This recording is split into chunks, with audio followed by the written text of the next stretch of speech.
नमस्कार। आज हम मेघनाद एस की किताब पार्लियामेंटल की एक समीक्षा पर बात करने वाले हैं। ये किताब 2021 में आई थी, नॉन फिक्शन और थोड़ा राजनीतिक व्यंग्य कह सकते हैं इसे। हाँ, बिल्कुल। समीक्षा तो यही कहती है कि ये भारतीय संसद पर एक काफी तीखी लेकिन मजेदार नजर डालती है। तो देखते हैं इस समीक्षा में ऐसा क्या है जो हमें किताब की तरफ खींचे। हाँ, और दिलचस्प बात यह है कि समीक्षा इसे सिर्फ एक किताब की तरह नहीं देखती।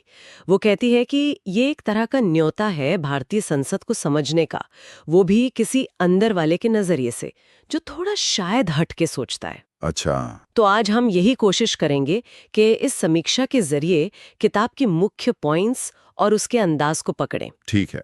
तो समीक्षा ये बताती है कि किताब हमें संसद की मतलब असली फंक्शनिंग दिखाती है। पर्दे के पीछे क्या होता है। बिल्कुल, भव्यता से परे जो हेडलाइंस में नहीं आता। और लेखक मेघनाद वो खुद पब्लिक पॉलिसी में काम कर चुके हैं, संसद के साथ भी जुड़े रहे हैं। हाँ, ये महत्वपूर्ण है। तो क्या उनके अपने अनुभव इसमें झलकते हैं? समीक्षा इस बारे में कुछ कहती है? हाँ, समीक्षा इसी बात पर जोर देती है, कहती है कि उनके जो निजी किस्से हैं, उनका जो ह्यूमर है और जो वो ऐतिहासिक बातें जोड़ते हैं, उससे किताब काफ़ी विश्वसनीय बन जाती है।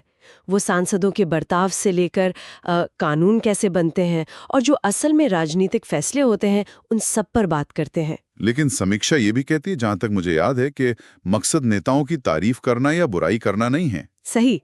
समीक्षा के मुताबिक किताब का मकसद ये नहीं है कि किसी को हीरो या विलेन बनाया जाए, बल्कि ये समझाने की कोशिश है कि भाई ये सिस्टम चलता कैसे है और अक्सर इसमें गड़बड़ कहाँ होती है। और आम जनता का इसमें क्या रोल है या नहीं है। बिल्कुल, जनता की इसमें क्या भूमिका है या क्या होनी चाहिए। समीक्षा कहती है किताब पारदर्शिता और दिखावे के बीच का फर्क भी उजागर करती है। थीम्स पर भी फोकस करती है, जैसे यही पारदर्शिता बनाम दिखावा या फिर संसदीय प्रक्रियाओं की कुछ अजीब बातें। हाँ, और नागरिक उदासीनता बनाम या कहें कि नागरिक अज्ञानता और सांसदों की ताकत और उनकी सीमाएं भी।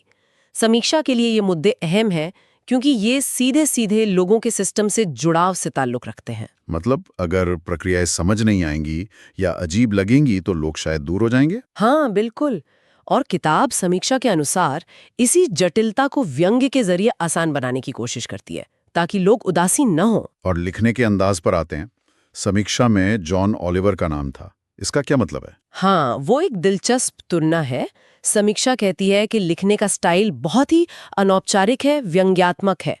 जैसे जॉन ओलिवर गंभीर राजनीतिक मुद्दों को ह्यूमर और व्यंग्य से समझाते हैं, कुछ वैसा ही। अच्छा, लेखक ने मीम्स, पॉप कल्चर के रेफरेंसेस और नकली बातचीत जैसी चीजों का भी इस्तेमाल किया है। हाँ, समीक्षा के हिसाब से ये अंदाज खासकर नौजवानों को या जो लोग राजनीति में नए नए दिलचस्पी ले रहे हैं उनको जोड़ने के लिए काफी कारगर है। तो मतलब समीक्षा इसकी तारीफ में कहती है कि भाषा सरल है, नजरिया बैलेंस्ड है, पक्षपाती नहीं लगता। हाँ। और पढ़ने में मजा भी आता है और जानकारी भी मिलती है। खासकर जो पहली बार वोट करेंगे उनके लिए अच्छा है। सही कहा। समीक्षा इसे एक बड़ी खूबी मानती है, पर वो कुछ कमियों की तरफ भी इशारा करती है। अच्छा, क्या कमियां? जैसे कुछ लोगों को ये टोन, ये अंदाज इतने गंभीर विषय के लिए शायद थोड़ा ज्यादा हल्का लगे, या फिर ये जो व्यंग वाला एलिमेंट है वो शायद सबको पसंद ना आए, खासकर अगर कोई बहुत अकादमिक टाइप का विश्लेषण ढूंढ रहा हो।